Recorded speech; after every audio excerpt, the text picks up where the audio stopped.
Salutations from space and aloha from Earth, friends. Gemini Brett here. It is Wednesday, miércoles, Mercury's Day at 11:33 a.m. Pacific Time, and therefore it is time for StarryTelling Hour. Maybe 11:34, 11:35. Sorry to be a minute late.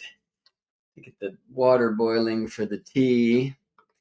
But what is a minute anyway? Is it just some random creation, some random sexagesimal division of the day? Interestingly, it's actually not. It's a sexagesimal division of an hour. We're going to get into some of this stuff today because I thought it would be nice to get out of the mundane and the politricks. It is such a disturbing scene, isn't it? Vera writes, is purple the color of 432 megahertz? I don't believe so, but it is the color that you get when you rub blue and red together. I wish we could do some more of that, because it would be nice to heal the divide. Well, it has been suggested that perhaps we're all crazy and acting from our aggressive side because our music has been tuned to produce such negative results. And so that's a place we're going to play today, looking at this debate around A equals 440 hertz versus A equals 432. Now, for some of you, this will be a topic that you've already tuned into, pun intended. And for others, it will be brand new. And I'm not quite prepared to bring you into this as I would like to be. But that will require all sorts of pre-recorded tones and tunes and images that will help us get into the idea of harmonics and temperament and so much more. But I thought I would just introduce this because, for one thing, it's an opportunity for me to just get away from the mundane mess for a bit. Personally, I hope it can serve in this way for you too. Although it's not like this debate doesn't itself have rabbit holes and shadowy corners to explore. But also just to share with you like the kind of things that I trip about. I was going to sleep last night. I was looking out the window and I saw this amazing thing in the sky. And I remembered it's called the moon. Now, I shouldn't complain. It hasn't been too many days since I have seen the heavenly lights. I used to live in Seattle where the sky would go away under some low single cloud for weeks and maybe even, at least it felt like months at a time. But we've had some significant storms here in the Bay Area of California where I reside. And so I just haven't been able to connect with the heavenly lights. I was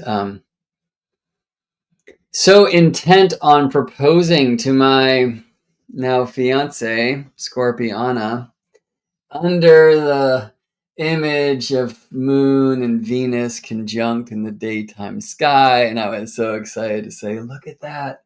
And now look down here and have a ring. Well, it ended up me proposing in a restaurant, which conveniently, by the way, did have these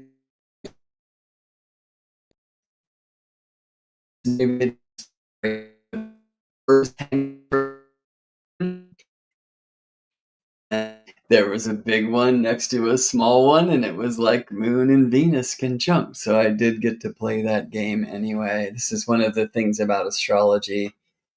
There's no way I would have proposed that day if it wasn't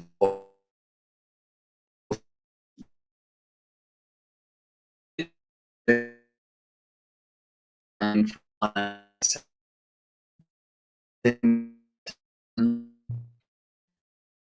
that keeps going out on my end. So hopefully it sees us through. I just want to do a speed check real quick. 432. No, it's actually at a gigabyte per second. We should be good. All right. Anyway, yeah, so I'm engaged to be married. So I'm really excited about that. But yeah, I definitely it wasn't the day. Things were going wrong in the morning time. There was a lot of stress. It took a lot of wrong turn that caused some serious issues. The storm kept this thing from happening in nature, which was the vision. But this is where astrology can be quite the hang up, isn't it? Because, I had found the right time. Since then, by the way, I found out some amazing things, like my friend Gary Caton, when I told him that I proposed and Anna and I are engaged, showed me how that Moon Venus Neptune node, conjunction in Pisces last week was aligned to the celestial longitudes of the star Markab that's in the shoulder of the Pegasus, and how that's a star that's associated with one of the lunar mansions from the Arabic tradition that's associated with love. So that was cool. And then later I found that in the latitudes where I reside, and here in the Bay, it would be the same for Athens, Greece, that there was a Paran between Venus and Markab that day. And then I later found that that was true when I was born, when Anna was born, and also when our baby Maya was born. So there's something about that star I really have to get to know. And right now, the big star is shining in our local sky. So maybe tonight I'll get to play with the Pegasus a bit. Right. Anyway, so last night I was in bed and I was with the moon. And I hadn't seen the moon for a while. And the weirdest thing is I can do 4 consultations in a day. Sometimes I do, sometimes less, sometimes more. And I'm probably always looking at transit charts with clients. And then at the end of the sessions, I just shut it down and I might not even know what's happening in the transit picture. I mean, slow moving things, of course, I know Pluto's in Aquarius and the like. But there's times in my life when I'm very intentional about having my own personal astrological practice and tuning into charts in the morning and meditating. And yeah, I can be really aligned in that way. But then there's other times when I'm just living life. And so I saw the moon, and I saw the moon was with a couple stars. And I just resist casting a chart or throwing my astronomy app at the window to know what those stars are.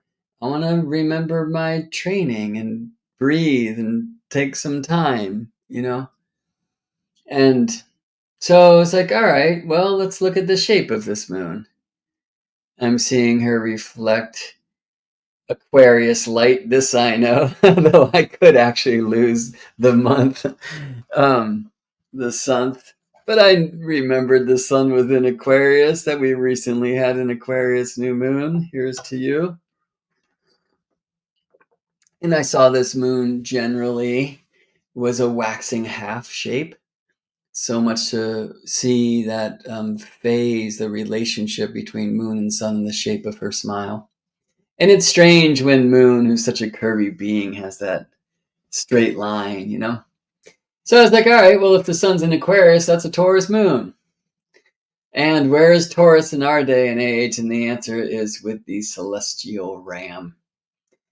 And so there you go. I saw that I was looking at the stars Hamal and Sheridan.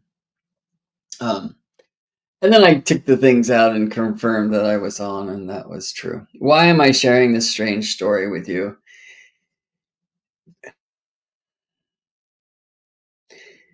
Because this is who I am. I'm very interested in being with the actual sky. And then letting the sky tell me about the energies of the moment now, helping the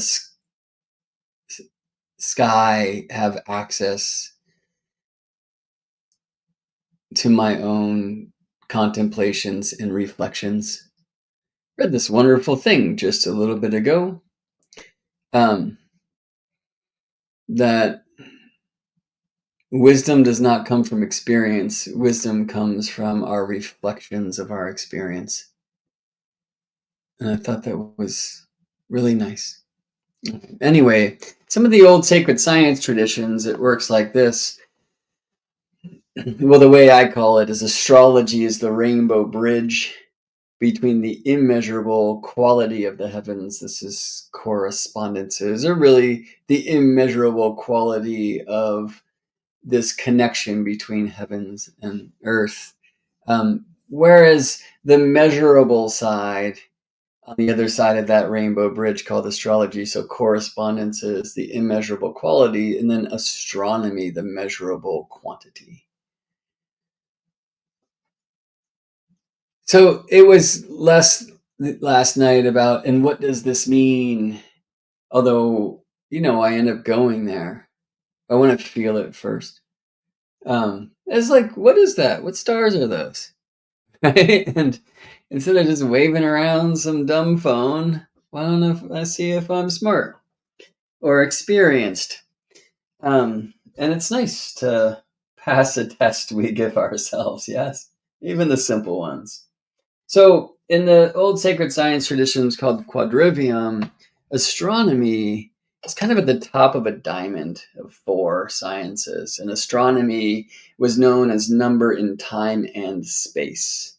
And therefore, it is composed, we could say, or just below, that doesn't mean lesser than, we find these 2 sacred sciences of harmony and geometry, because geometry is known as number in space, right? I mean, just look at what that does to you. And harmony is known as number in time. And then at the bottom of the diamond is number itself. And the tricky thing about number itself, like in really trying to get to the root of this thing, is number is not just for counting. Even though they actually called that bit in the tradition arithmetic, I think when we hear that word, we think arithmetic is 1 + 1 = 2. And the challenge I always offer is, what if we encourage the kids to contemplate oneness before we convince them that 1 + 1 is 2? 1 + 1 is 2 in quantity measurable. You can't add oneness to anything, for it is everything. Quality, immeasurable. And so there's a whole other trip that's available to us, even with the same set of numbers. Though typically when I say 1 and 2, I mean quantity, whereas I'll say oneness or two-ness when I'm speaking of the qualities. So what some might consider numerology, but even that is very interesting, right? Because most of the numerological systems that we are familiar with in the modern New Age, and this New Age started thousands of years ago when we're talking about like 9-ness numerology, base 10 numerology, right? You'll often hear people speak about 9 as, or maybe 10. As this kind of like ending, and then you go in again. So like the tarot would be an example where we hear that kind of thing spoken often. In what they call Pythagorean or Chaldean numerology, this kind of base 10 image where 9 is like, the top number, because a 10 is a 1, right? 10 is 1 and 0, and 1 + 0 is 1, and 11 is 1 and 1, and 1 + 1 is 2, and 12 is A3, because 12, the 2-digit number consisting of 1 and 2, can be broken down to what we call its digital root by adding those 2 numbers, 1 and 2, together to get 3. So 12 is a 3. And I'm betting all of you here have, walked those streets. I mean, it's interesting that Chaldean numerology is something that's often referenced in that base 10 stuff, because the Chaldeans, who you may know as the Babylonians and other Mesopotamian traditions, like they didn't use base 10 numbers. All right, well, I've been tripping on this frequently in frequency during the last, I don't know, decade, let's say 12 years of my life. And it comes in waves, you know. But a recent thing happened when I can't even remember which one of you it was, but somebody, a friend, sent me. Oh, it was Dawn, and a new sun rose. Dawn sent me a link to a recent channeling of Cryon that spoke about AI and encouraged programmers to write AI code in base 12 math. What is that? I should say that while I'm not against it, though the skeptic is strong in me, I don't spend much time with channeled material, besides whatever it is and however I receive the stuff. But I have really enjoyed Cryon over time. I imagine many of you have come across Cryon before, who's been channeled by a human being called Lee Carroll for many, many, many, many, many years. And I haven't tuned into them before, but this particular link that Dawn Marie sent was to like State of the Earth 2024. And I actually haven't pursued this thread, but it's easy to then guess that this is something probably Cryon does each year. Anyway, it was encouraging to hear that Cryon was discouraging the view of emergence of AI as some Terminator hellscape. Because, you know, I was raised in that kind of dystopian view, the Vonnegut and Terminator, etc. And you know, I hold many of those fears. But Cryon was saying, do not worry about this. The AI will set you free. They're going to heal human disease. That was interesting based on some recent things. I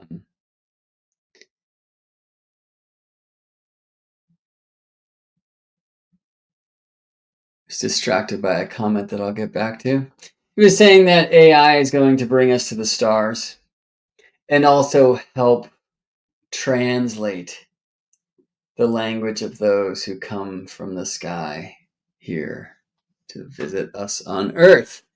And for this reason, Cryon was encouraging AI code to be written in base 12 because he was suggesting that base 12 is the numbering system, the universal numbering system.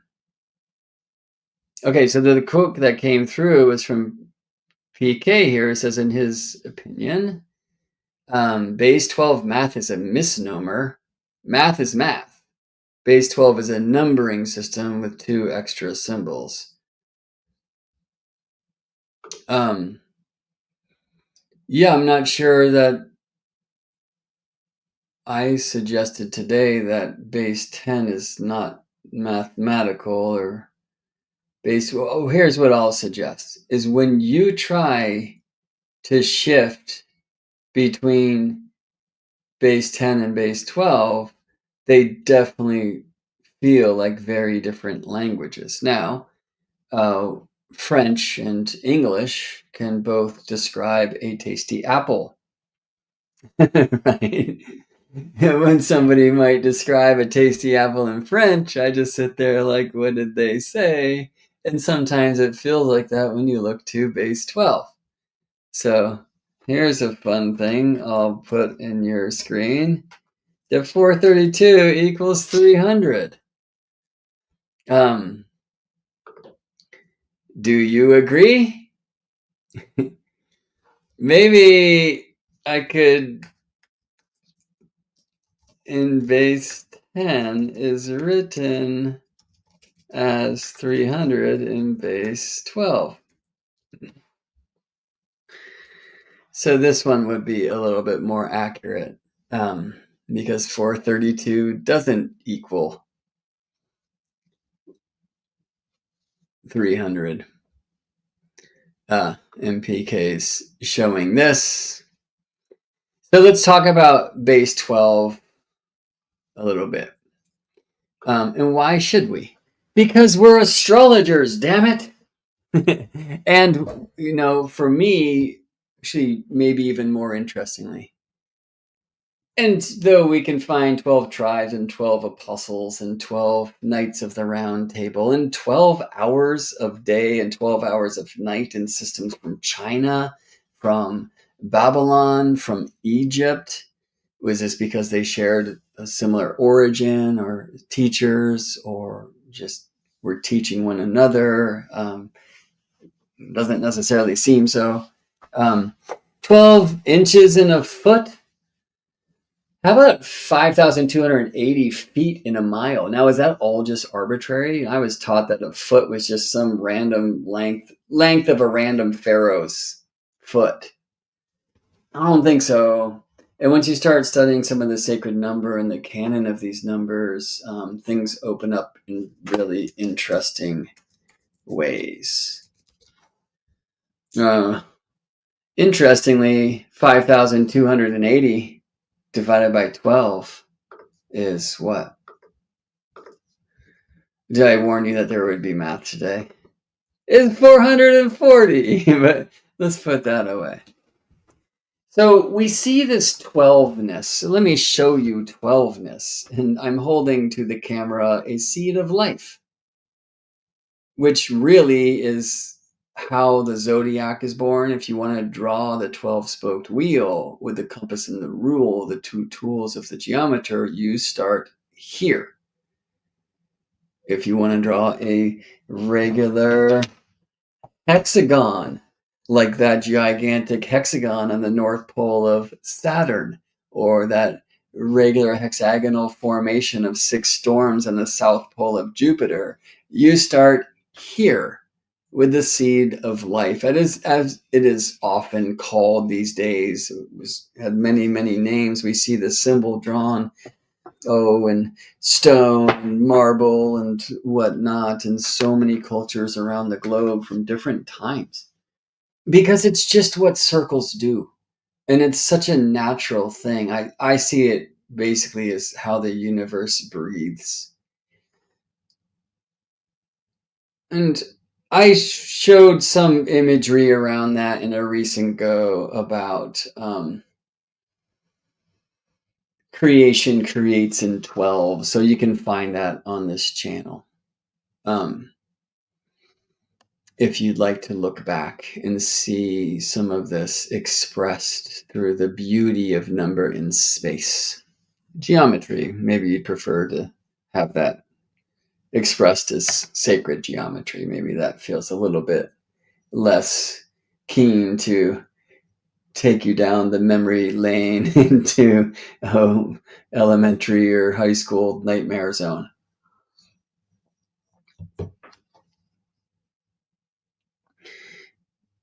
In the number in space, in the geometry side of this diamond of sacred sciences, it is much easier to see that creation creates in 12s. The seed of life is 6 circles evenly stitched about a center circle. They all have the same radius, the same diameter, right? We start with the vesica piscis and we go from there.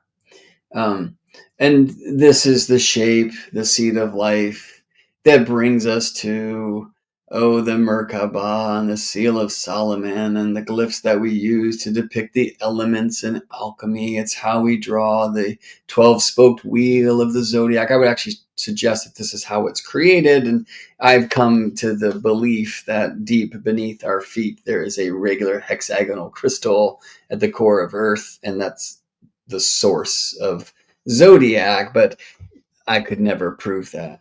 You couldn't disprove it, but you can call me a fool. Anyway, I'm also personally convinced that any hexagonal structure has a 12-fold energetic system, and that just seems ridiculous as well. But that's part, I guess I should say, of my religion or faith, meaning things that I have come to just deeply believe, though it's something I could never actually see.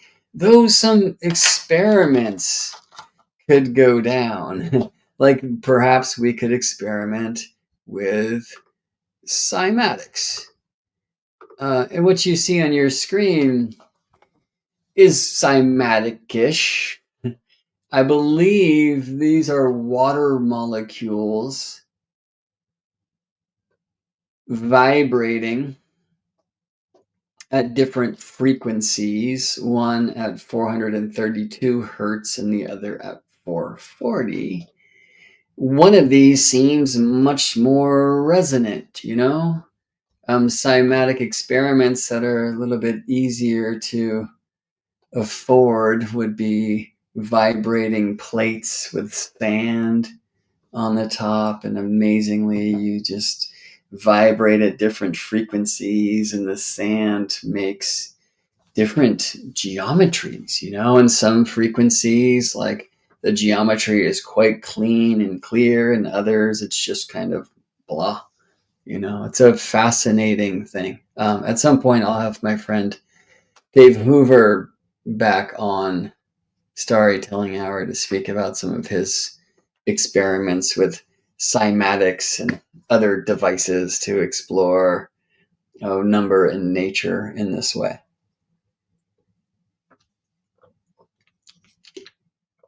All right, so let's just talk base 10, base 12 for a second. You don't need to know too much about this, and for me it's a head scratcher. But we know 1, 2, 3, 4, 5, 6, 7, 8, 9, 10, 11, 12, 13, 14, 15, 16. Like the counting numbers don't change between the bases, but how they're written. And it's more than just writing, by the way, especially when you get into code. And not only like written code for computers, but the way I would imagine, though I don't know, how we organize information inside. Like, right, how we're filing things. I imagine that if I shifted from an experience of base 10 number knowledge to base 12, things would reorient here. And, some of this maybe can happen not too consciously or intentionally. Now, why do we have base 10 anyway? And the most likely answer is this, right? People will tell you that the 12 signs of the zodiac are completely arbitrary. Somebody just chose the number 12. It's really 13, and I've talked about that too much, and I don't want to go into my own trigonometry, right? But if it was just random, why not 10? And maybe that answer is because there's 12 hours a day and there's 12 months in a year. I'm going to return to that latter statement in just a bit. So 10-ness likely derives from having 10 fingers in the human design. Many cultures actually were working with a vigesimal system instead of a decimal system. That means base 20. Why? It's typically suggested because 10 fingers and 10 toes in the human design. We can also find this. Well, we can also find 12 here. So look at the segments on the fingers and we count with the thumb. So you go, I'll just count them this way: Aries, Taurus, Gemini, Cancer, Leo, Virgo, Libra, Scorpio, Sagittarius, Capricorn, Aquarius, Pisces. 12-ness. And then the cool thing is once you see those 4 3s, you can also see 3 4s, right? So quadruplicity, triplicity, Can also bring polarity in, by the way. Now we have the 12 hours of day and the 12 hours of night.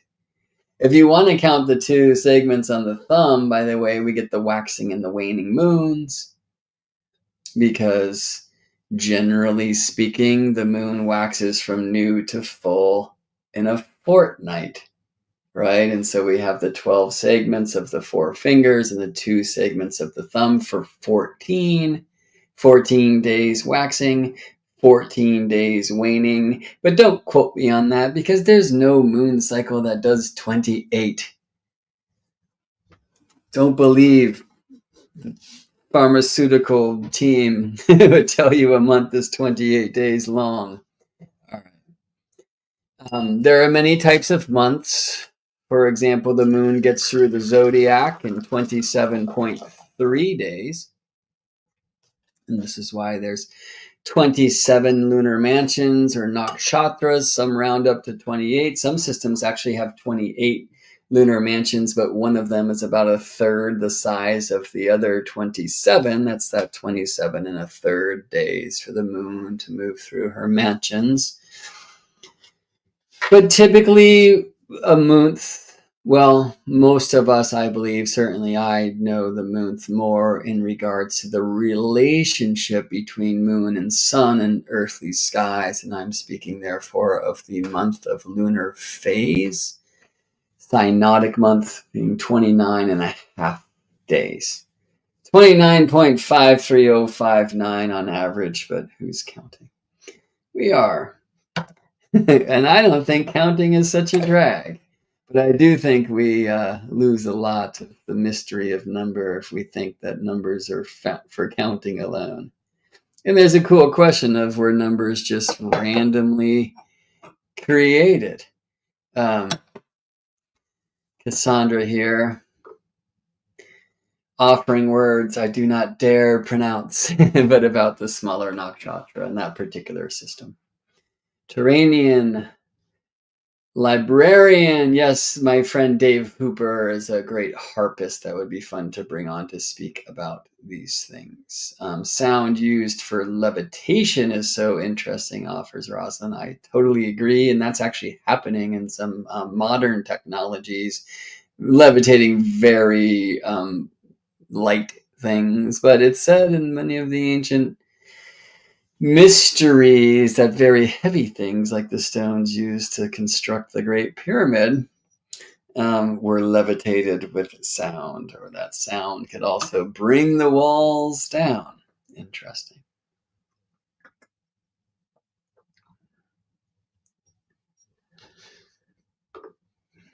So PK writes here, like 9 reverting back to itself is because we use a base 10 system. If we use base 12, then 11 would act like that 9 in the sense that it seems to revert back on itself because it's penultimate. Yeah, 9 in the base 10 system, we often say, is everything and nothing. And I just want to honor that. Much of that, it seems, is reflections upon some of what Winter is bringing forth here. 3 plus 3 is 6, and 6 plus 6 is 12. A 12 is a 3. So if those of you, again, if that just sounds super weird, that's called digital roots. There's other ways to consider that, where we take a 2-digit number like 12 and we reduce it to a single digit by adding the numbers together. So 12 is a 3. Winter goes on to show 12 plus 12 equals 24, and 24 is a 6. 2 plus 4 equals 6, right? To continue from there, 24 plus 24 is 48. Well, 48 is a 3. What? Because 4 plus 8 is 12, and we further reduce that 12 through 1 plus 2 equals 3. And you just kind of go back into this 3, 6, 3, 6, 3, 6, 3, 6 thing. And if you do this with 9s, you go 9, 9, 9, 9, 9, 9, 9, 9, 9. Winter writing here, the fingerprint of God. Be interested in like why that terminology, Winter. 1 plus 1 equals 2, 2 plus 2 equals 4, 4 plus 4 equals 8, 8 plus 8 equals 16. which becomes 7. 16 and 16, 32, which is a 5. 32 and 32, 64, which is a 10, so 1. And on it goes. Always 1, 2, 4, 5, 7, and 8. Everything but the 3, 6, 9. And while we're there, you can work with the 9s, like Winter says, 9, which always becomes 9. Like 9 plus 9 is 18, and 18 is A9, right? 18, 1 plus 8 is 9. 9 times 3, 27 times 4, 36, 45, 54. Like a really fun thing about the 9s is they create numbers through multiplication that reduce to a digital root of 9. Like 9 times 12, 108. 108. 1 plus 0 plus 8 equals 9, right? I actually would just the 9-year-old of this abode is currently going through like times tables and such in the 3rd grade. Mind-blowing, 3 and 9. Anyway, I showed that to him about 9s and he was pretty blown away. And there's really fun things we can do. Well, if we were playing in base 12, there would be things that would happen in similar ways. And I guess it would happen with the 11, which is typically written as an A. No, 10 is written as A or alpha and 11 as B or beta by many people who are trying to find ways to notate a base 12 system. Okay. I'm just, Winter, hearing you share that, remembering how many have shown that Nikola Tesla was all about the 3s and the 3s and the 6s and the 9s. And there's something about them that maybe really speak to natural design. And that brings us back to this question of, are we out of tune? Because when you turn on your radio, the music that you hear is tuned to A equals 440 hertz. It doesn't stop there, by the way, and maybe this would be way too much to get into today. And I'm actually really excited to have recently partnered up with a friend who I feel, if our dreams are continue to align with one another, will help me get these teachings out in such a way that you'll have toys and can play with frequency and play with the astronomy. And I just need to leave that there, but just know dreams are afoot.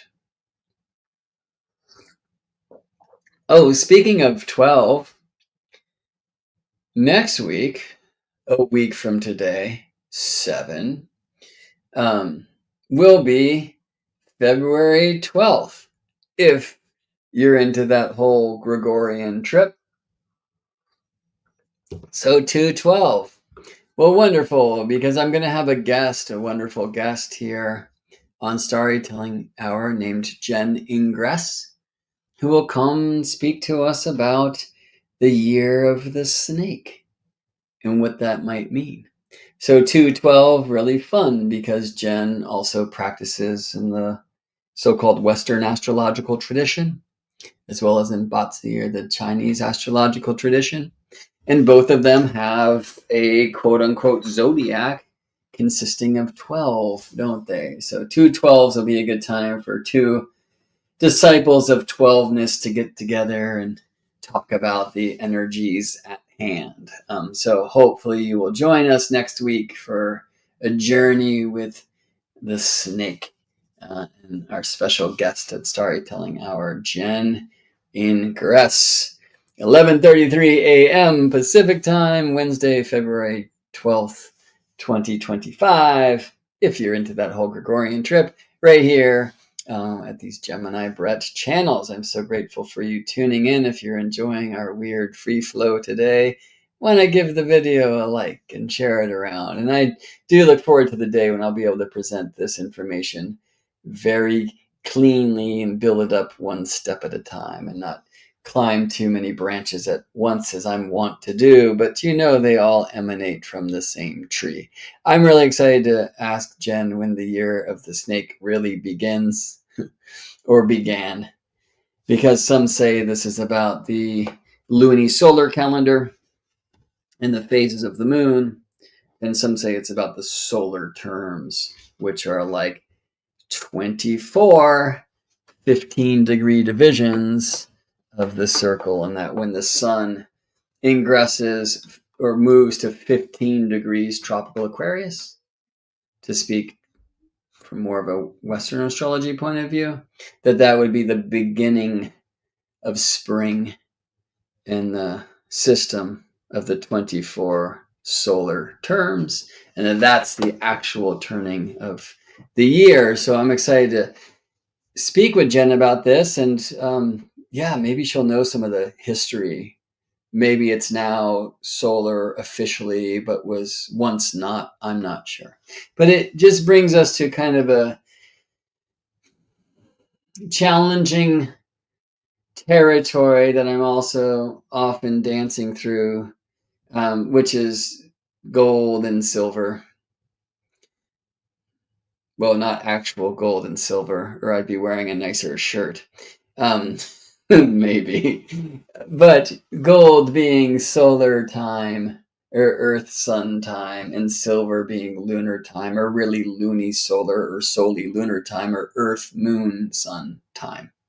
Right? So the 365 and about a quarter days in a solar or tropical year versus the 12 lunations in a year, which are 354.3 days, or 354 on lunisolar calendars, where we alternate between months of 30 days and 29 days to keep the average 29 and a half day pace of new moon to new moon, so we can align our months to the phases of moon reflecting sunlight to our earthly eyes. And what you have to do with this discrepancy of about 11 days between the solar year and 12 lunations, between 365 and 354. Well, in base 12, that 11 is just a B. So here's to me. Right. 432 versus 440. Should we get into the conspiracy? Let's play with base 12 a little bit. So this number that I'm going to put in the screen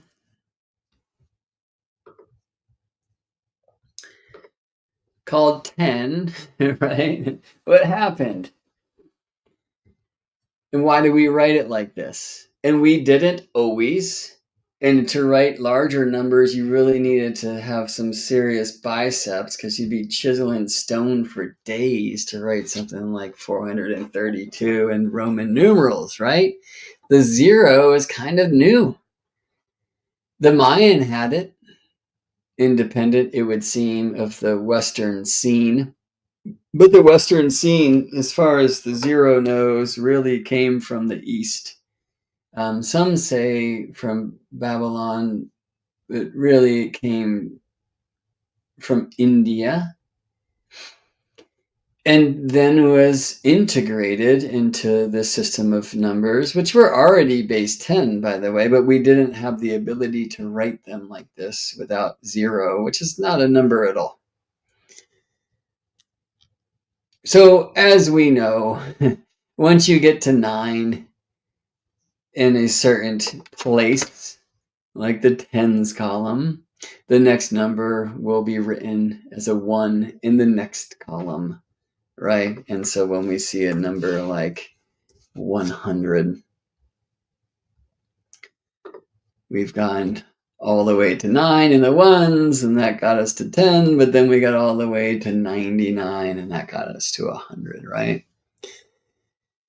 Well, if we were contemplating numbers through base 12, the number you see on your screen 100 is actually 144. And this is a really tricky thing, I find, to wrap the head around. So in base 12, that column on the right, let's call it the ones column, does not end at 9, it ends at 11.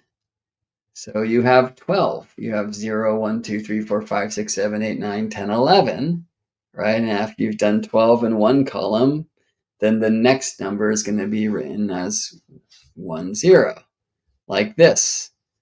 So this thing that you and I see as 10, or I should say I see as a 10, I don't know how you're living. Maybe that's 60 to you. Maybe you're sex adjusting. Maybe that's a 20 to you. Maybe you're, in that realm. But I, learned tens, and that looks like 10 to me. Well, in base 12, that same number on your screen would describe the number 12. And this number you see on your screen now would describe 144, right? Let me put another number on the screen.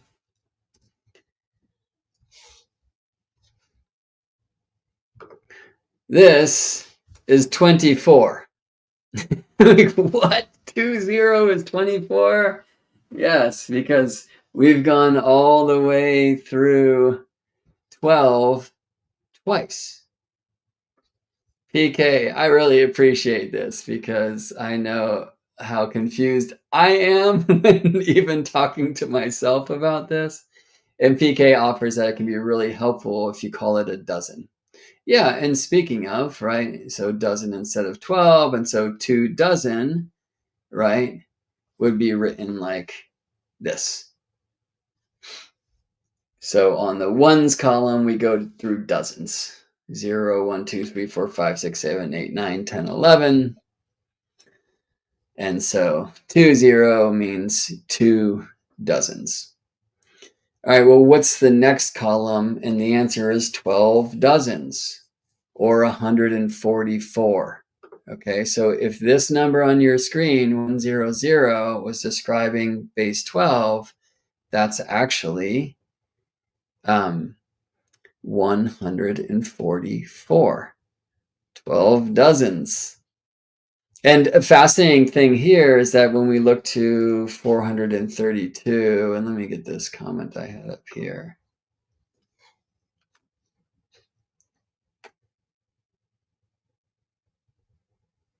.432 in base 10 is written as 300 in base 12. Okay, so let's play with that one.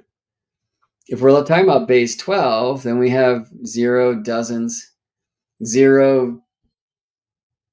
No, we have 0 ones. We have 0 dozens in this number. Let me put this on the screen by itself. Right, so if this is base 12, we have 0 ones. We have 0 dozens. But we have 3 dozens. And what's a dozen? 144. Right? Well, what's 3 times 144? And the answer is 432. I think it will be helpful to get some imagery on here, and we can spend some time with Pythagoras, who, fantastically, some suggest was a myth. I don't believe so. PK, thanks for this as well. Some call it a gross. That 12 12s or 144 is a gross. PK, we got to hang out sometime. And your name always reminds me of music because there's a really wonderful bass player in the Seattle area. Maybe still, I'm not sure, but when I lived there, called PK.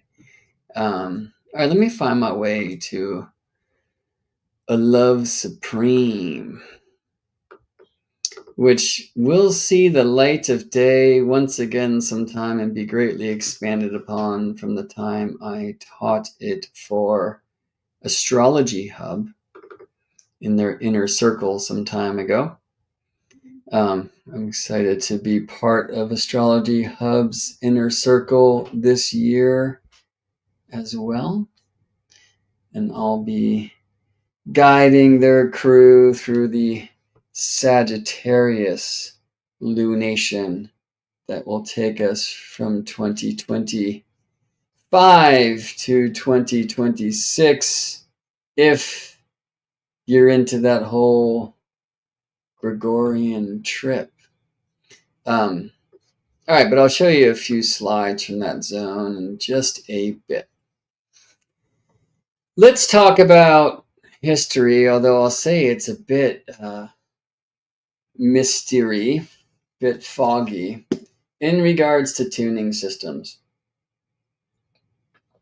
So this 440 versus 432 tuning is all about the HZs, as you can see, hertz. What is a hertz? What is a hertz? It's called modern reality. Sorry, what is hertz? And the answer is cycles per second. So 2 Mississippi, 3 Mississippi. Maybe these are seconds. 1 Mississippi, 2. I think they're a little slower, aren't they? Let me get a little stopwatch going here, and I'll just snap at 1 beat per second. Can I ask before I do, can you hear me snapping? Or is like echo cancellation maybe doing something weird with that sound? Does that sound like snapping to you? Is that discernible?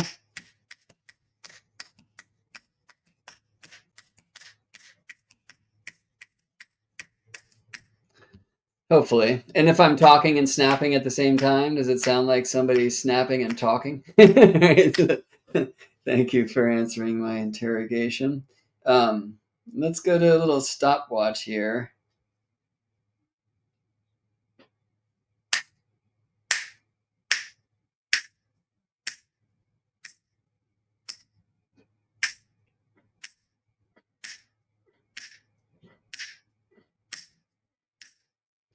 It's hard to do that perfectly. But this is about 1 snap per second. So this would be 1 hertz. If I'm snapping at 1 snap per second.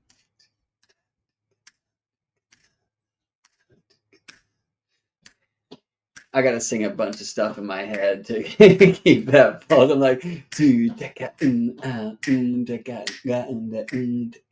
know what I'm saying? Not a great drummer. Bass player. We need to have that just keeping the pulse, you know what I mean? All right, so hertz is simply cycles per second. So if indeed I'm snapping at 1 snap per second, this would be the sound or the frequency of 1 hertz.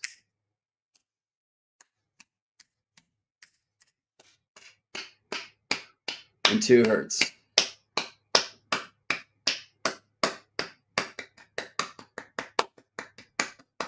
4 hertz.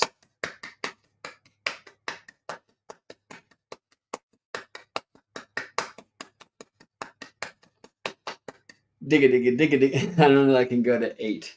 Need an instrument. And these are the kinds of things that I plan to have quite prepared when I offer this, like as a course that you will be invited to purchase and join live, rather than just jamming with y'all here at StarryTelling Hour, where I've promised myself for StarryTelling Hour I would not spend hours and hours creating material. But I'm happy to show some material that I have created for other realms, because I think we should talk about harmonics a bit.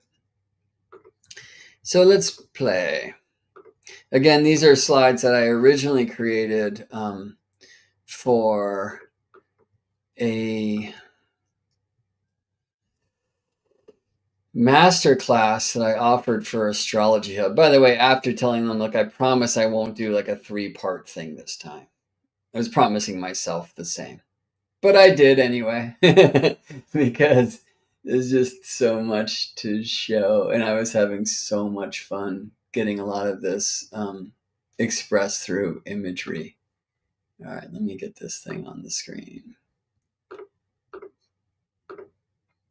Love supreme, love supreme, love supreme, love supreme.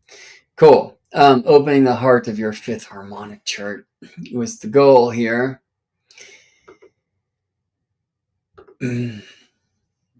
So Pythagoras. This is such a beautiful painting by J.A. Knapp.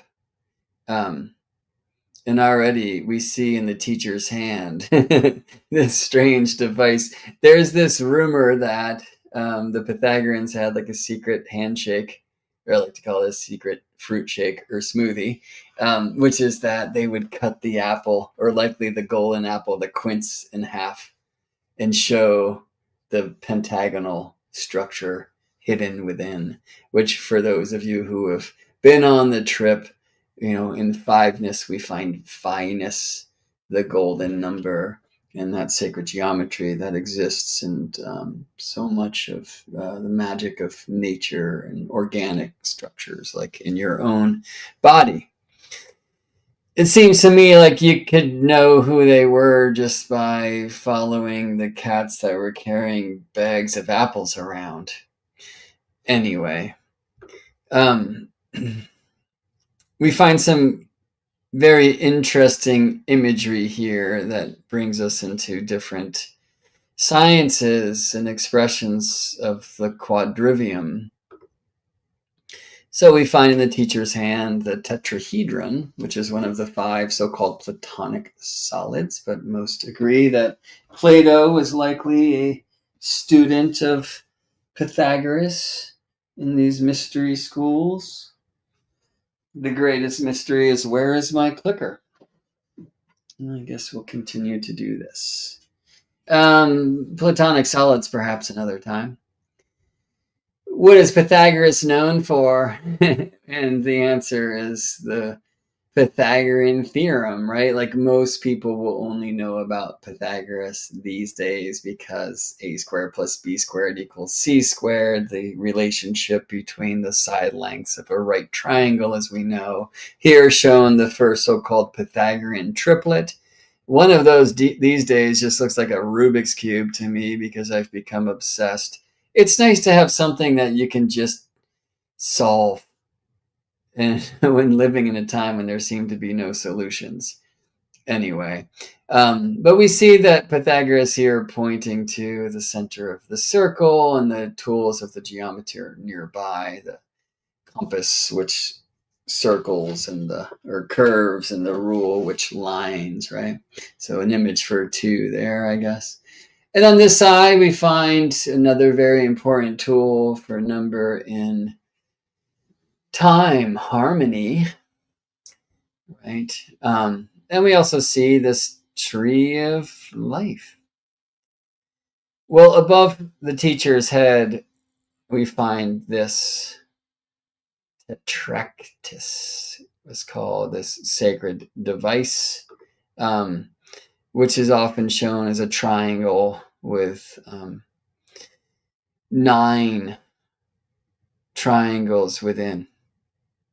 So as you can see here, a triangle at the top, and then 3, and then 5. So 1 plus 3 plus 5 being 9, right? I mean, we could further subdivide that thing. Now, much of this is used to teach about how we get here from pure spirit, the one, which divides itself, according to the alchemists, into, well, the yin and the yang, or the salt and the niter. Some of those of you will be inclined to see that here as moon and sun, perhaps, or maybe Venus and Mars. But hopefully we can find in between the not to, the energy of love. And in some of the whispers that are echoes of this tradition, it said that 5 is the number of love. So this is a weird thing to say, but maybe less illegal than it was last year. That in this tradition, and some suggest the exact opposite is true, but even numbers were said to be feminine and odd numbers masculine. So why is 5 the number of love? Because it's said to be the sum of the first feminine number, which is 2, and the first masculine number, which is 3. Because, of course, 1 is neither. It's before polarity, oneness, you see. So 3 would be the first on that side of the trine. Now, maybe more importantly, and this is going to bring us into music, and I tell you, though, it's quite a random journey we are on. It does have a destination in mind. I looked at the clock, it's 12:35. How wonderfully golden. Thank you, Fibonacci. Okay, so 2, 3, 5. Now, on the left side, you'll see this binary sequence, right? Really, 1, 2, 4, 8. What comes next? How are you with your patterns? And the answer is 16, of course. And then 32, 64, 128, 216, 532, right? I think I said 128, but it would be 108. Yeah, 64, 108, 216, 532, 1028.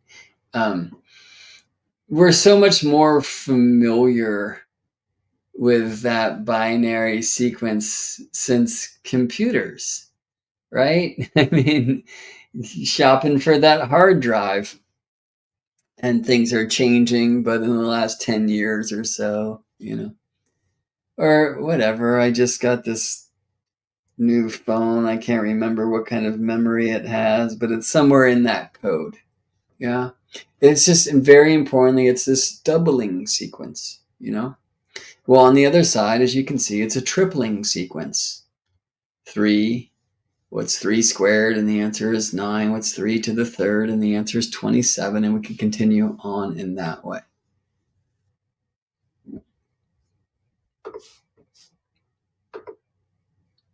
So here's this one at the top. Now, I long tripped about why would 2 and 4 and 8, and is it 6? Is it actually even numbers are quote unquote feminine? Or is it that this sequence would be there? And no, I consider mitosis and how we were once a single cell, and that single cell became 2, and the 2 became 4, and the 4 became 8, right? See, it skips 3, but it also skips 6. And how that does feel pretty like, I mean, we just had a baby in June, but I say we, but Anna carried her. Do you know what I mean?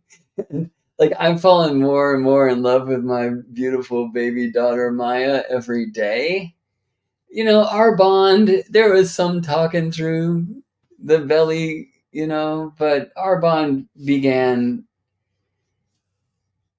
in many regards once Maya arrived and found her way outside of her mother. Whereas, she and her mom were connected, right? Like, so they actually like shared DNA. Not that we don't. I don't know. I don't want to go there and just flash my ignorance, but there's just so much amazement in the miracle of life, and it really feels in this kind of like having, or better yet, like replicating or splitting or going from the 1 to the not 2 to the not 4 to the not 8 or something. Like, I can understand only in this way why maybe that side of the tractus would be seen as like feminine.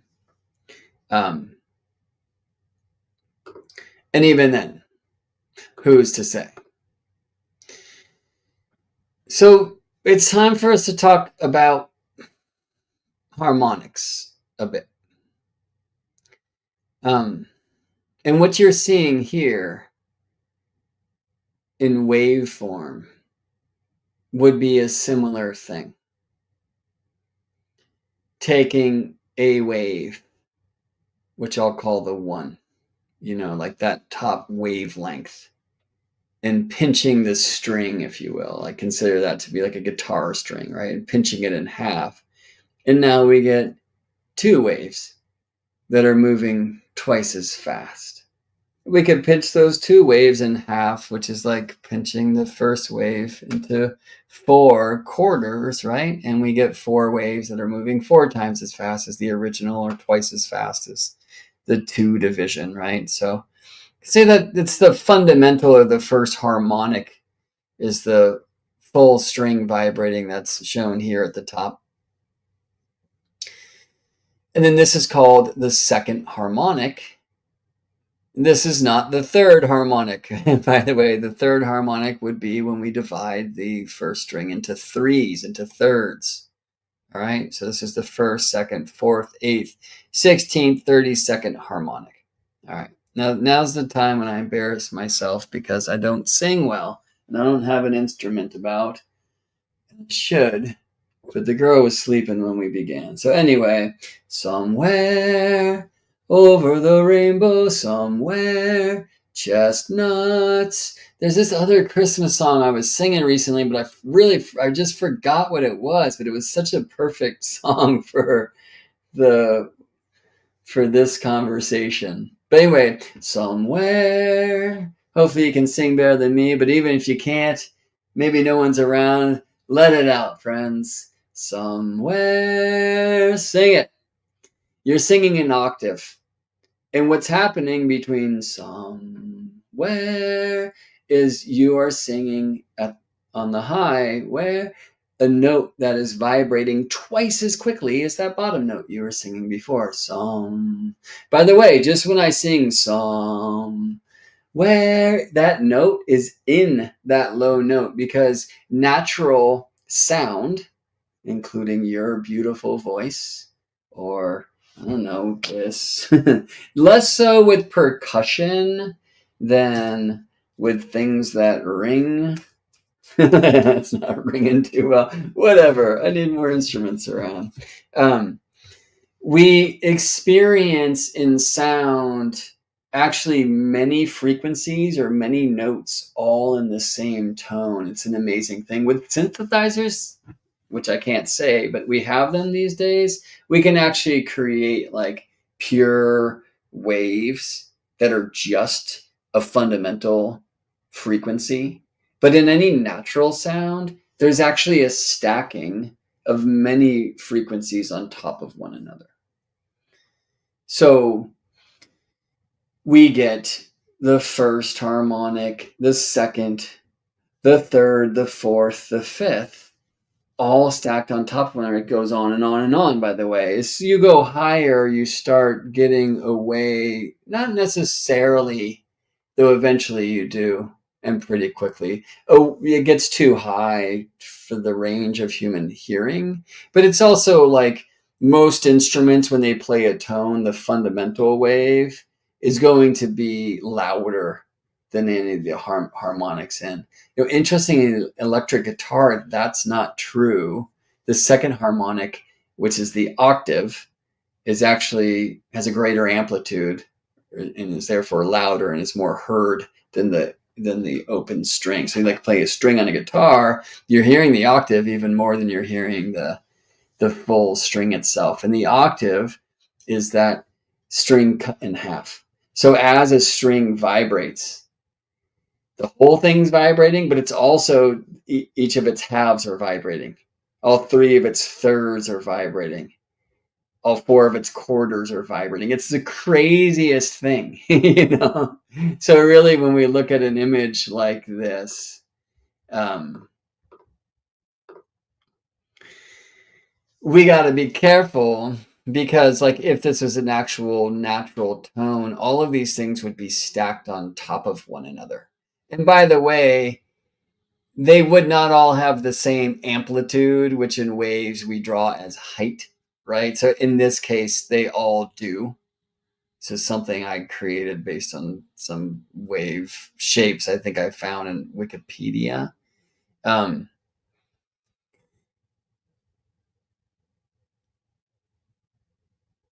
interestingly, like what differentiates the timbre of one instrument versus another is the amplitude or the volume of the different harmonics in the series. So what makes a tenor saxophone sound different from a viola? Or even like tenor when I play it versus somebody down the road or in the same room, like because it's not just the instrument itself, and it is, and how is that instrument tuned, we're going to get back there, but it's also in my like throat shape and my mouth shape and my personal like vocal cords and all sorts of things when I play the horn, you know. But the horn, like the tenor saxophone, generally speaking, its tone or its timbre that can be identified as a tenor saxophone if you have ears.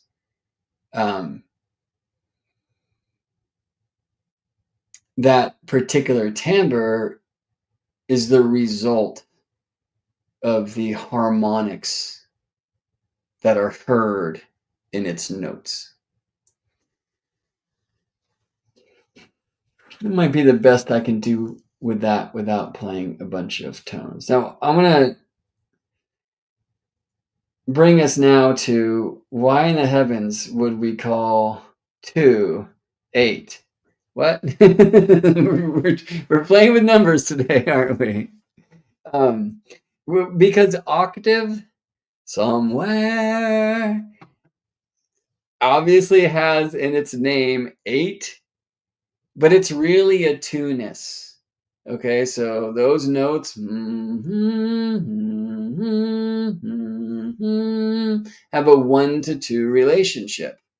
Okay, one of those is vibrating. Let's slow it down. I just took the vibrations of and I cut them in half. Go lower if I had an ability with this instrument that I don't. All right. So really octaves, as we call them in music. Some call them octaves. I call them octaves or whatever just happened with my throat. It's a two-ness relationship, and feel that there's kind of this like mitosis-ish thing in it. I mean, like it's beautiful, right? So like if this was a note, this would be the octave of it. Because this one's moving twice as fast as this, right? And when we talk about this 432 versus 440 thing, we're really speaking about pulse. So hertz, again, cycles per second, vibration, frequency. Okay. A very different plan about how to get after this thing, but I like how it's going.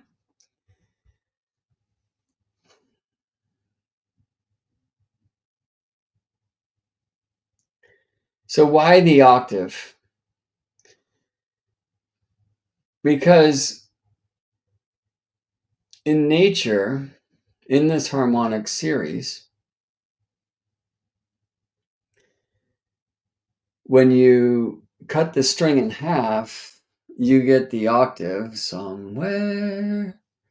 When you cut it in thirds, you get what's called a musical fifth above that.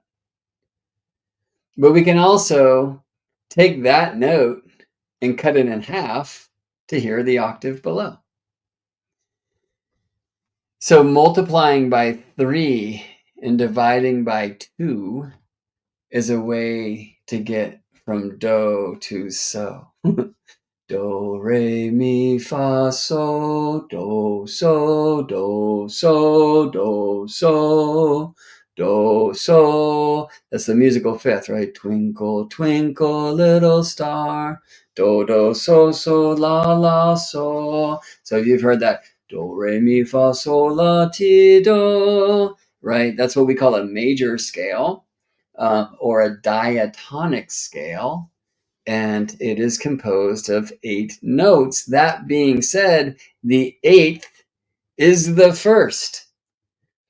Do, do, somewhere, chestnuts, the octave, right? Now it's a different note, but it's the second it's harmonic of the fundamental. And it's actually, they are the notes that are most similar, unless you're playing in unison, like 2 people playing the exact same note. But octaves are the next most consonant. And we experience that not only like it sounds most settled, but it feels most settled versus somebody playing notes that are dissonant. 2 people playing 2 notes that are like in dissonance with one another. It'd be very helpful if I had an instrument in my hands. This is the best I can do, especially with my limited development of my natural instrument, my voice. But you know what they say, if you can walk, you can dance. If you can talk, you can sing. So it's good to put the time in. StarryTelling Hour has been pushed back from 11:11 a.m. to 11:33 because we're going to music together class now with Maya. And it's cool. The teacher, between things, she'll go meow, meow. What did she say? And she does 1-5-1. So like the babies are really starting to hear this. Unfortunately, I didn't get that. I mean, my dad, I'm sure, was rocking the Beatles and the Beach Boys and whatnot near my head. But didn't have any of that singing stuff young, and we all should. All right. So octave is simply the result of, in a particular harmonic tradition, the idea that there are 8 notes to walk a diatonic or major scale from a note to the octave or the second harmonic of itself. All right. So that's why 2 is 8, right? In harmonics, the octave would be better expressed through 2-ness. It's twice the frequency. It's half the wavelength. And it's such a beautiful thing about harmonics, is like tripling is also cutting a thing in thirds. Okay. What does this have to do with 432? Everything. All right, let me see where this presentation goes from here. And I'm just looking at the time. So we have other things to do. But anyway, when we look at a musical fifth, it's the result of 2 and 3. So now in the wave shape on the left, we're looking at the first, the second, and the third harmonics, right? Now, if I pinch that wave into thirds, right? Like if I pinched it where that red dot is here, and I just struck this part of the string, it's going to be a much, much higher tone than this one, yes? And it's going to be higher than the octave, right? So this is like somewhere, and this would be higher than that. Some, do, re, mi, fa, sol, do, do, do, so, like that, something like that. But if I pinched it here and then struck this part of the string, and so this much of the string was vibrating, that's longer than this, right? And longer equals lower pitch. So what we'll often do when we play with harmonics is like I'll go to the third harmonic, but then I'll take that third harmonic down an octave, right? Which means a waveform that's twice as long as this one, so that I can hear it within this octave range between the first harmonic or fundamental and the second harmonic or its octave.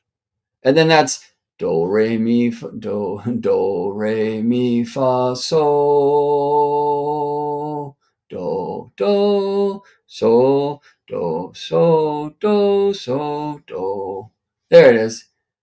Do, so, do you hear what I hear? That's the Christmas song that I was just tuning into some time ago that really does that relationship super well. And it's so much easier for me to like be able to sing a thing like if I just sing a tune, because I get myself out of my own head and out of my shame and stuff, which is pretty strong. I'm strong in that force. Do you hear what I hear? Do, do, so, do, so. 115515 or 115585 or 11 third harmonic, second harmonic, third harmonic. But how's the third lower than the second? Because really it's the octave of the third. Okay, so now this is like why this material really needs to be more cautiously and I guess linearly presented, although it's not a linear thing, and where we really want to be able to hear tones and stuff along the way.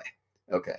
Regardless, when we go from the first to the second harmonic, we're doubling the frequency because we're cutting the wave in half.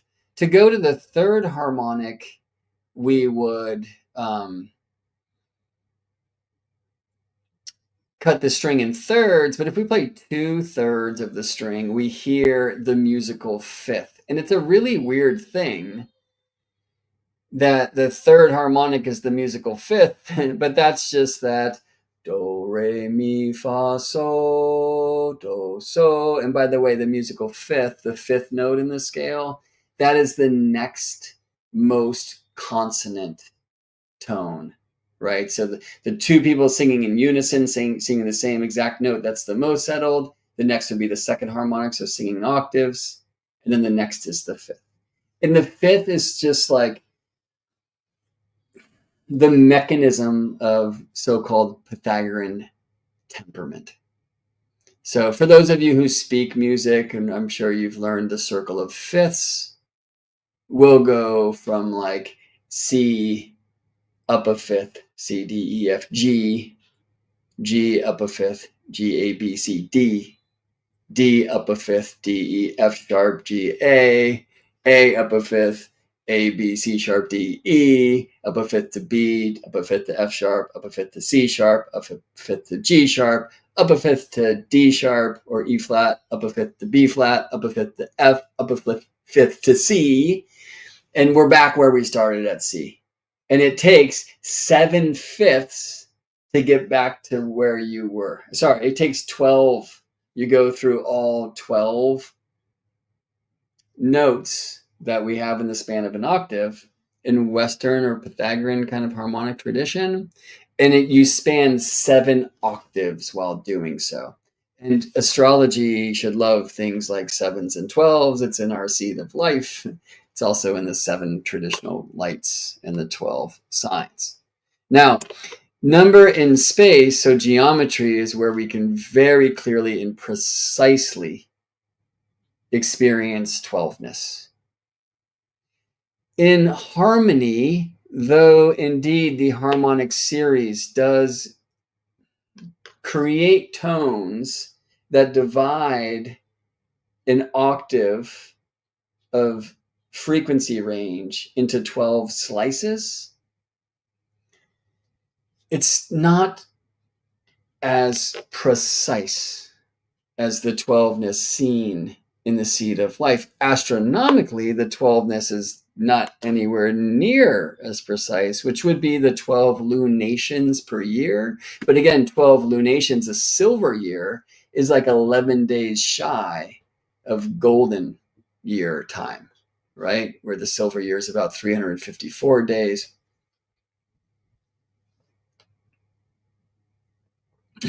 And the golden year 365-ish. So, there is a chance that we have 12 signs because there's 12 months in a year, but there's really 12.369. And the really interesting question would be, what came first, 12 hours of day and 12 hours of night, or 12 signs of the sun's travel per year? And I don't believe we have enough information to know.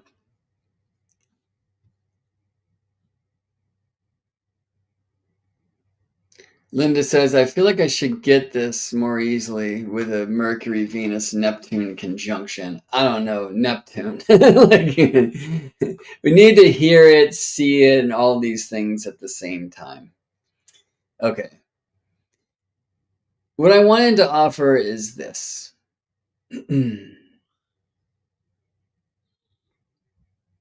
To get from the note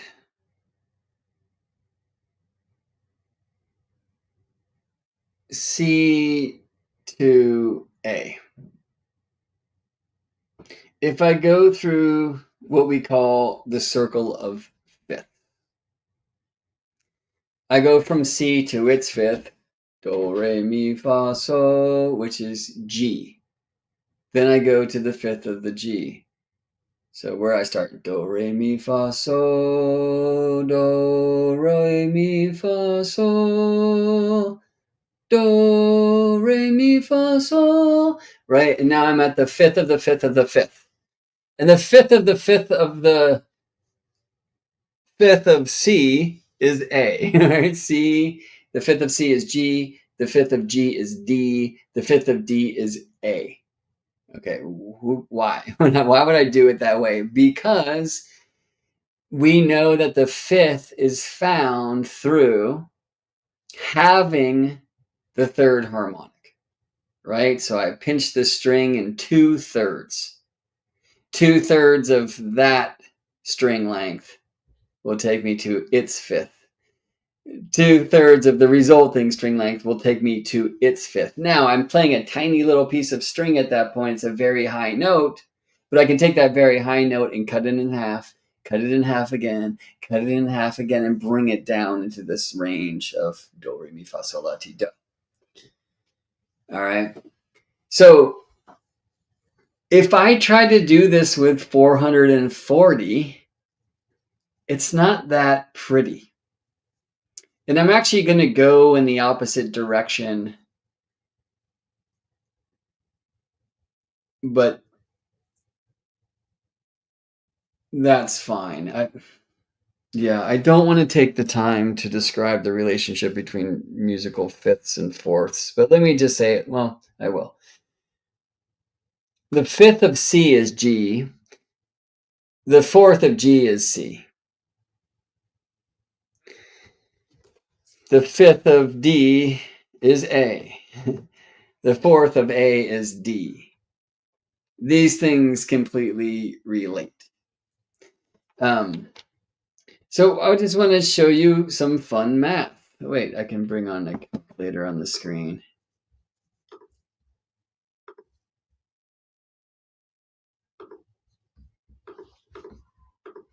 Okay.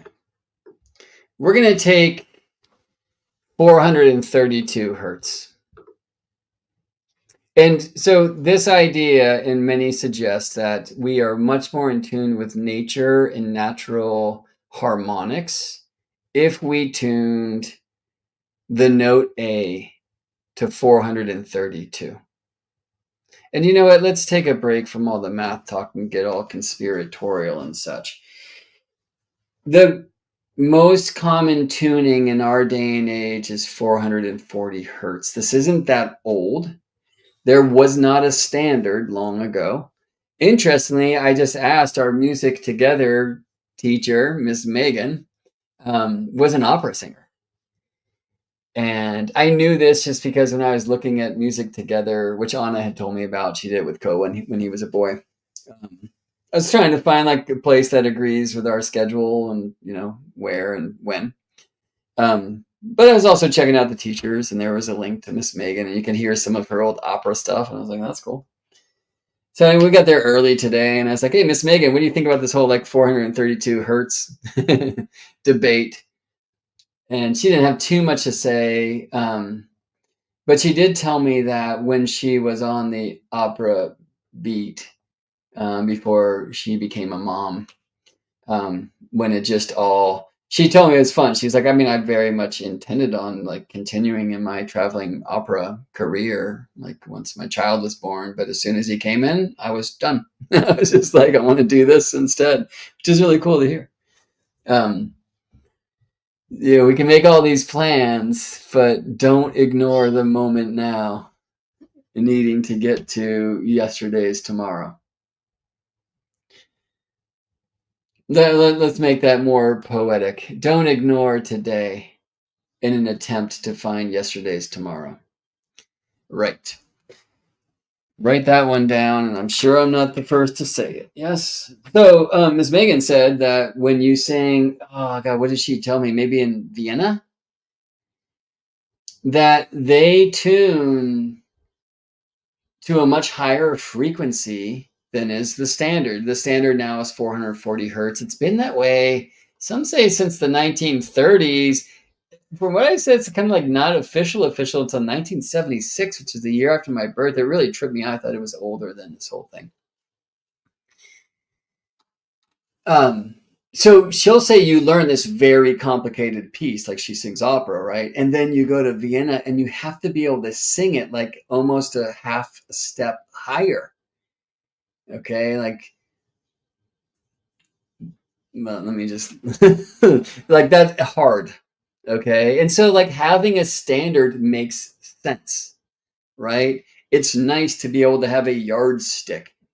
Many of us don't even think about how much of a gift that is. It's nice to have a base 10 that most of us are operating within. All right.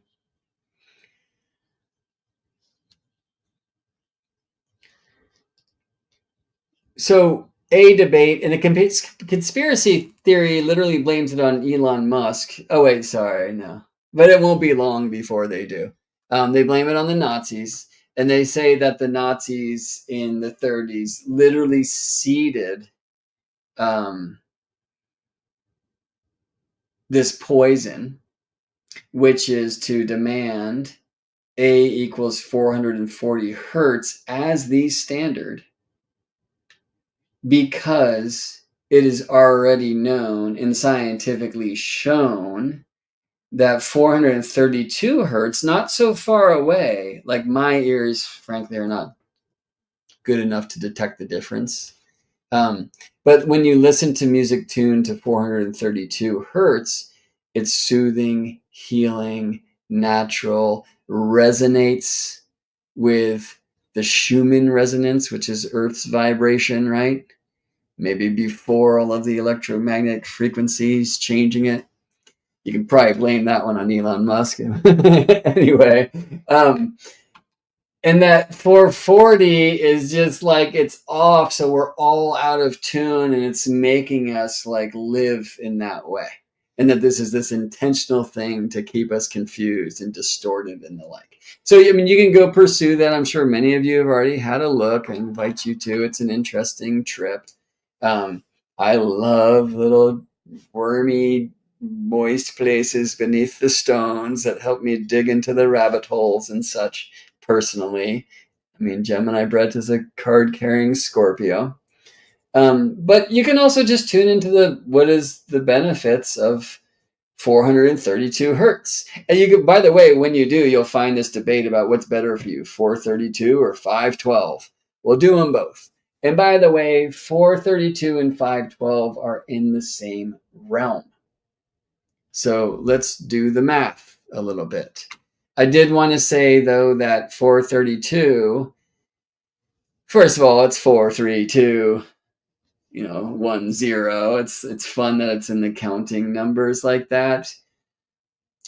432 is seen in the sacred canon of numbers, and it helps us understand that perhaps the mile is not just some random expression of a random number, 5,280 of a foot. I want to see 5280 over 3. How many yards? 1,760 yards in a mile. This is weird. But the radius of the sun is 432,000 miles. By the way, cut that by 10. Jupiter must speak in base 10 because you then get the radius of Jupiter, which is a tenth of the radius of the sun. That does not mean, by the way, that 10 Jupiters fit inside the sun. Many, many, many more Jupiters do. It's the difference between the 2 and the 3D, my friends, and pi squared versus pi cubed and all the things in regards to circles versus spheres.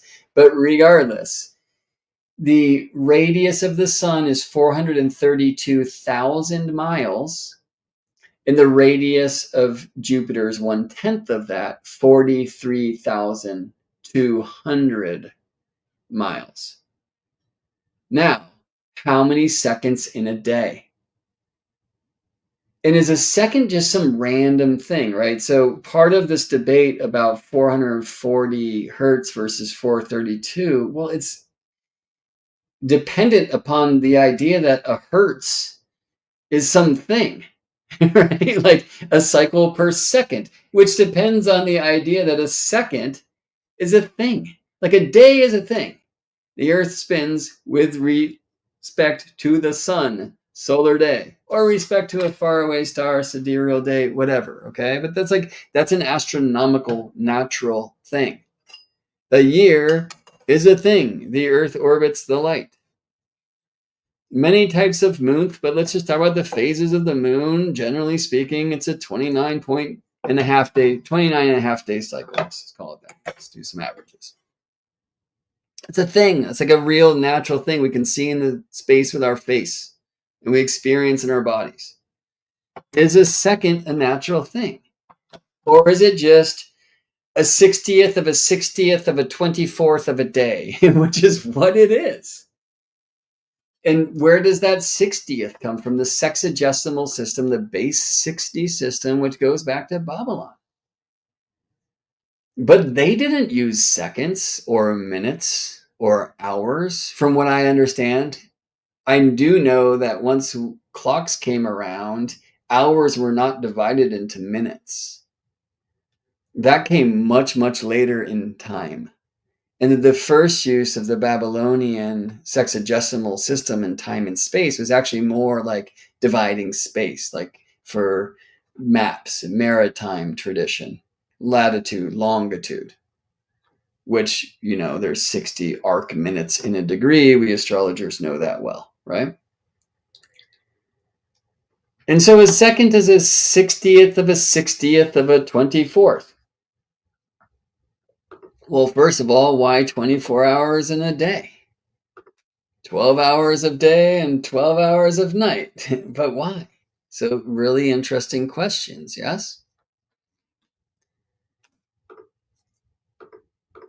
Let's play a game here. Let's take 24 hours in a day. 60 minutes in an hour. How many minutes in a day? And the answer, by the way, is 1440.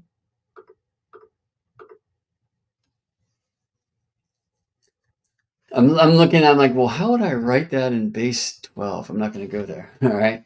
How many seconds in a day? Well, we take these 1440 minutes per day and we multiply them by 60 seconds in a minute and we get 86,400. The diameter of Jupiter, right? Jupiter's radius is 43,200 miles. So his diameter twice the radius is 86,400.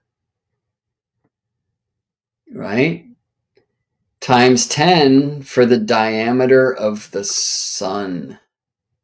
Okay, so there's this really interesting trip in that a tenth of the diameter of the sun, or the diameter of Jupiter in miles, equals the number of seconds in a day. Where a second is a 60th of a 60th of an hour, and there's an hour is a 24th of a solar day. Trippy, yes? Let's cut that in half. And we see this 432. By the way, numerology games. PK, thanks for that answer. And that's cool to see, by the way. Super cool to see. All right, anyway. What's 4 plus 3 plus 2? And the answer is 9. Let's get to the diameters or the number of seconds in a day. What's 8 plus 6 plus 4? And the answer is 18, but 18, 1 plus 8 equals 9, right? We get all nines here.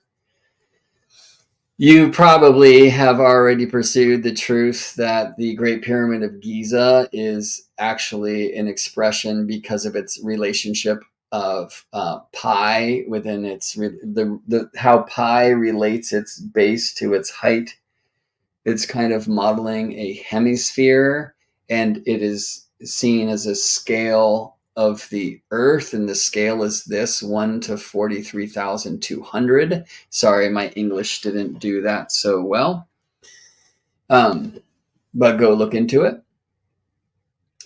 And by the way, so if we're talking about tuning to 432 hertz, well, a hertz is a cycle per second. Is a second a random thing? I don't know. But there's 43,200 of them in 12 hours, or there's 86,400 of them in a day. And so it kind of feels like 432 or 864. And by the way, if A is tuned to 432, then the octave of A somewhere. Don't know that those are A's, by the way. Don't have perfect pitch, and I can't even sing. But anyway, the octave of 432 is 864. We just double the frequency. It's moving twice as fast, so the note sounds twice as high. Second harmonic octave. So there's this crazy thing. Well, maybe we should tune to 432 hertz because a hertz is a cycle per second, and or let's say 864 hertz because hertz is cycles per second, and there's 86,400 hertz in a day. And I don't know, 864 times 1,000 gets us to 86,400, right? 864 times 100. Yeah, 864 times 100 gets us to 86,400. However, it's not like times 100 means 50 octaves, even though 50 times 2 is 100. So that's a crazy thing, right? If you go 864 times 2 times 2 times 2 times 2 50 times, which would 864 times 2 to the 50th, right? That's not the same as 864 times 100.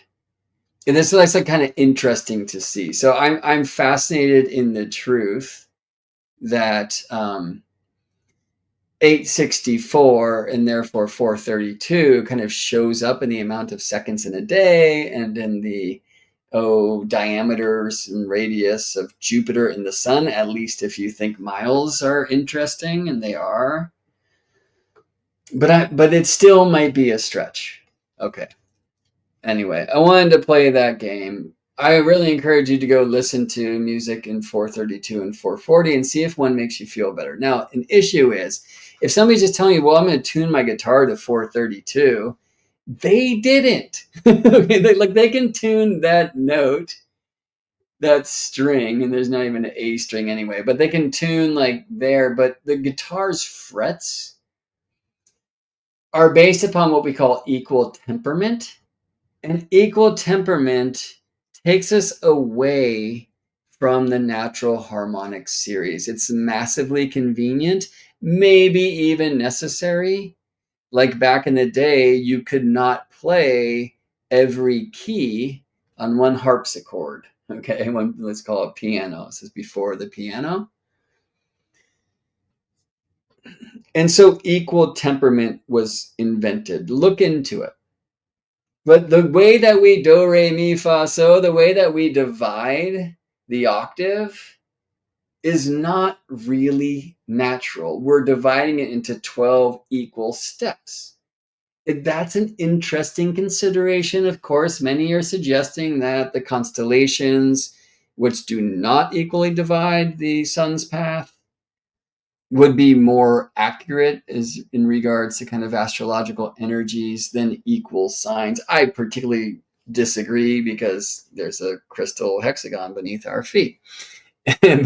Anyway, it's like an interesting thing to look to. So again, like in the creation creates in 12s, it's kind of most difficult to see that astronomically, unless we could really dig deep down beneath our feet to get to the hexagonal core of Earth. Earth astronomy. It's also not quite precise or exact or regular, to speak geometrically, in the harmony. Whereas in the geometry, like in the seed of life, the truth that creation creates in 12s is quite evident. And if creation creates in 12s, well, and if hertz are a thing, because seconds are a thing, then we really probably should 432. Because 432 is simply 3 gross. Thank you for the education, PK. And we do live in the gross world. I mean, it is pretty gross on the TV these days, not that I watch it. But I mean, like in fixed reality, incarnated into matter, right? The volatile and the gross. So a gross is a dozen dozens. And 3 dozen dozens, or 3 gross, or 3 times 12 times 12 is what? 3 times, let's put the calculator back on the screen. I don't want you to think I'm just creating stuff here. I don't want you to think I'm not creative. Catch 22. Okay, so that's me and a calculator. Hi. 3 times 12 times 12 equals 432. Okay, now check this out, y'all. I'm going to take that 432. I'm going to multiply by 3 and divide by 2. No, I'm not. I'm going to take 432. I'm going to multiply by 3. And then, no. 432 times 2.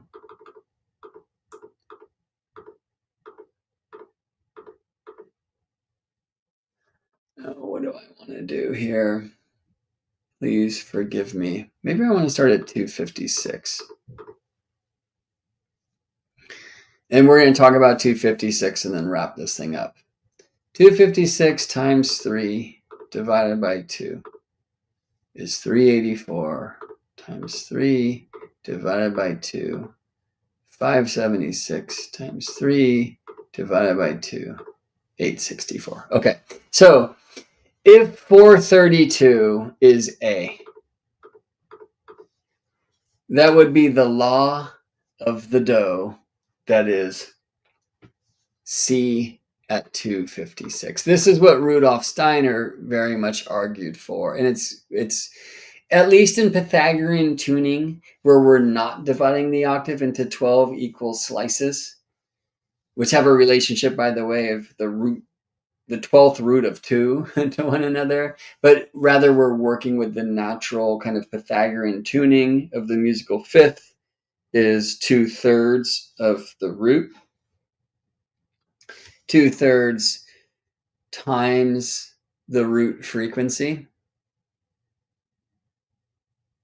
And you know what? That's not true. 3/2 times the root frequency. If I play 2/3 of the string, the note that's produced is 3/2 the speed of the vibration of the fundamental. Okay. Well, we're going to, again, end with 256, but let me start there. So if C was tuned to 256 hertz, then the fifth of C, do, re, mi, fa, sol, would be G. I'm not saying that's a G that I just sang, but anyway, the so of the do. If the do is C and that's tuned to 256 hertz, then its fifth, which is G, C, D, E, F, G, do, re, mi, fa, so, would be we multiply by 3 and divide by 2. Okay. So now we're at G. Okay. Well, what's the fifth of G? Is D. G, A, B, C, D. So to get to the D, I'm going to multiply by 3 and I'm going to divide by 2. Okay. Now I'm at D. What's the fifth of D? And the answer is A. All right. So the fifth from C, the fifth of C is G, the fifth of G is D, the fifth of D is A. A is the fifth of the fifth of the fifth of C. All right. And for those of you who have studied astrology with me, you see now why I'm always talking about the fifth of the second is the 10th and things like that. A lot of it's tied to harmonic structures and the kind of musical side of our craft. All right. So we're now at a note for D. I'm going to multiply by 3 and divide by 2, and I get to A. A equals 864. 86,400 seconds in a day, 86,400 miles in the diameter of Jupiter, 864,000 miles in the diameter of Sun. 8 plus 6 plus 4 is 18, which is a 9. Lauren, I am so glad to see you right, that you understand now. Thank you. I'm hoping that's, I've been looking at this shit for a while. And you just said a thing that helped me finally crack the code instead of just like, regardless, if that's just, you finally understand now what I've been talking about since 2 hours ago. Thanks for hanging in with me. This is really challenging stuff to get to. And frankly, I'm kind of doing a disservice to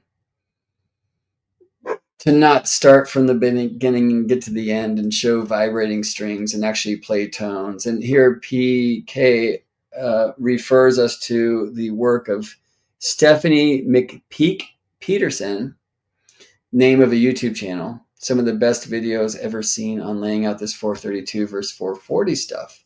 And all of her videos are great. Thanks for the recommendation. The peak of the 432 jam. Okay, so 864 is the octave of an A that's vibrating at half that frequency. Like I can go to an octave lower than that, and there's an A at 216. Which, by the way, is the amount of years it takes for 3 degrees of precession. Since precession, generally speaking, 1 degree for 72 years. The radius of the moon is 1,080 miles. The diameter of the moon is 2,160 miles. The years in an astrological age, if they are equal, and it's 72 years for 1 degree of precession, 2,160 years. Interesting. What's 2 plus 1 plus 6? 9. All right. Anyway, we can divide by 2 here. 108. If you know about the 108, beads on the mala, and that there are 108 moon diameters in the space between the moon and the earth, and 108 sun diameters in the space between the sun and the earth, and that the sun is 108 earth diameters in diameter. You'll see a really interesting key. What's 1 plus 0 plus 8? The answer is 9. 9 times 12, by the way. We get our numerology and our signs. We can take that down, divide by 2. This would also be an A, 54 hertz. Let's divide that by 2. 27 hertz. Divide that by 2. And now we're actually into halving. And that kind of gets weird. But you can't hear this. And I don't know. I can't do 13 and a half. I can't do 13 and a half anything. I couldn't do 27 snaps per second. But I believe if we created 27 snaps per second on an instrument, it would actually sound like snaps instead of a buzz. I'm not sure. Okay. But let's get back to this 256. If that's C, and if we use so-called Pythagorean tuning to get from 864 as an A to that C, and we can. So 864 divided by 3 times 2, divided by 3 times 2, divided by 3 times 2. Okay, so we went down to fourth and down to fourth and down to fourth to get from A to C at 256. Okay, well, if this C is 256, then there's an octave above that at 512, and an octave above that at 1024. And I was born on October 24th. Okay, sorry, let's go the other way. Divided by that, 512, divided by that, 256. And we're just buying hard drives, all right? But very importantly, what happens when we divide 256 by 2? 128. What's 1 plus 2 plus 8? And the answer is 11. But more importantly, half of that 64, half of 64 is 32, half of 32 is 16, half of 16 is 8, half of 8 is 4, half of 4 is 2, and half of 2 is 1. But I can't get the calculator to follow along, but you know where I'm at. So we're back to 1 hertz. Now, this doesn't sound like a note, but if I play the octave of that,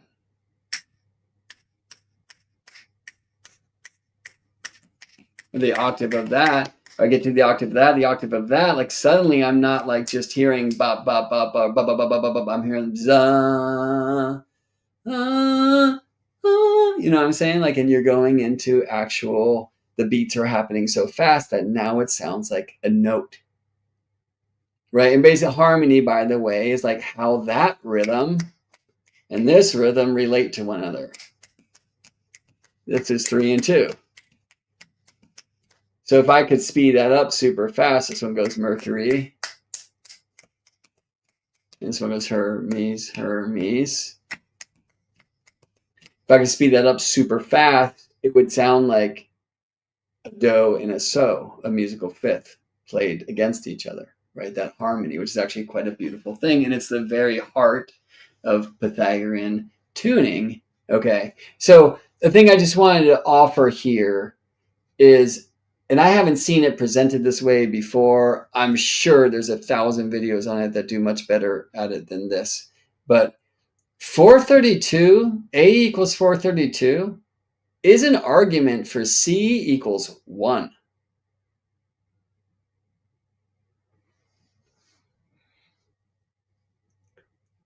And I think that's an argument worth having. Now, when you look at 432 in base 10, it's kind of a challenging number. I mean, it's divisible by many things, and that's very helpful. For some time before 440 was the standard in England, I believe it was, the standard was 439. But 439, amazingly, it's a high number, but it's a prime number. And so it's obviously very difficult to subdivide mathematically. And also, my understanding is like digital clocks weren't able to do it. Like, I don't have the right language for that. But interestingly, part of this 440 issue came out of digital technology that was programmed base 10. So if we were living in a base 12 realm, and it sounds like PK is, then 432 would have been a much more natural place to go. And I wanted to speak also about the Schumann resonance, the so-called like resonant frequency of the Earth. I think it's 8 hertz. Naturally, it's meant to be 8 hertz. So 8, 4, 2, 1. Right? In other words, that mitosis side of the tetractys.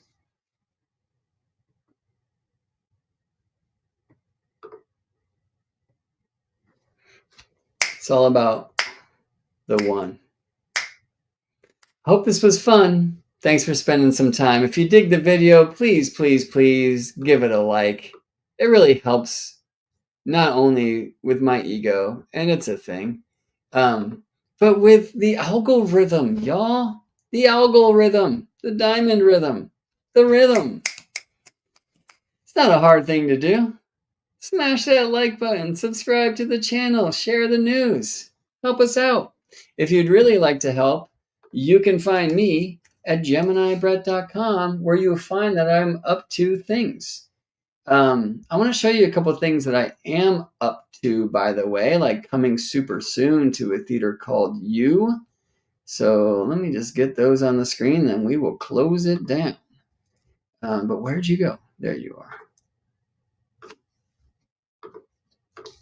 Right, you can find me at GeminiBrett.com and at GeminiBrett.com. Oops. You will find things like astrology sessions. And if you click on that, you could book a session with me. I would love to tune in to you. You can hire me to create a harmonic version of your chart for Eric Deutsch to create an amazing, beautiful 12-minute solo piano song of you, song of the soul. You can study with me if you want to get deeper into these things. You can find a donate link here if you just want to buy me some tea. You can join the letter. I need to send them out more. It's hard since the baby has arrived. It was hard for me before. But anyway, if I was to send a letter today, I would tell you that tomorrow I'm going to be sharing. I've been like over the last few weeks on this wild crash course trip, at least astronomically, on the lunar standstill and what it means about Earth climate changes in the 18.6 year cycle, which is cool. We literally have evidence about this. But also like interesting in politics. So I'll get mundane and more mundane than I like to tomorrow too. And we're going to also travel back to the last time there was a US presidential election or inauguration at the lunar standstill's maximums. And in this shift between the year of the dragon and the year of the snake, because of course, moon things are very snaky. Again, next week here on StarryTelling Hour, Jen Ingress will join us to speak about the year of the snake, and I hope you'll make it there. That's free. This one's not unless you're a member of the CIA, the real CIA, the Cosmic Intelligence Agency. You should be. But if you're not, it's $25 to be a great way to support my work and to support the CIA, and they are wonderful. Come on in. Speaking of the Cosmic Intelligence Agency, I will be part of a panel for the upcoming Aries Venus star that includes Andrea Michelle Kennedy, Gary Caton, a brother, old teacher of mine. Michelle has been a friend for a long time, actually a roommate for a little while in life, and Yulia Simas. We've been doing these things for every Venus star for now 8. This will be the 8th year of the full Venus star celebration of this. This is going to be great, and I can't wait to share about connecting with parallels to your natal Venus and parallels to Venus star points there. Another piece of news, I don't have an image to show you yet, but I will be teaching a series of astrolocality classes at Nadia Shah's Synchronicity University. We'll be looking at the relocated chart, astrocartography, Hellenistic considerations in relocation, local space, and cyclocartography. And it's going to be amazing. And the way that her school works is you can name your price for a 5-class course between $250 and $25. Right. I hope you'll choose a little higher because I got a mouth to feed, not only mine. All right. But regardless, if you don't have the means right now and you'd like to get into the study, that's a place to be. Lauren says, sorry, those are my notes. Disregard. No way. Thank you, Lauren, for helping to sum this up a little bit. If A is 432 hertz, then one of the C's is 216. So 440 standard tuning. Now let's go to 432, which would give us C at 8, and therefore also 4, 2, and 1. Thank you for that. And thank you for your thanks, Winter. And PK, and any of you, if you want to reach out, I'm not great with email, but I'm doing okay. Gemini at GeminiBrett.com. PK, let's connect in base 12. I know you can help me out if you'd like. I'd appreciate it. Thanks for spending some time with me, friends. The present of your presence is an amazing gift. Thank you for supporting the work in your heart. Let's keep spreading the light and learning to see the light in others rather than trying to bring it to us. For what do we know? But maybe we could tune into some 432 and get out of the disruption. If that works, I'll see you on the other side. Much love. Bye-bye.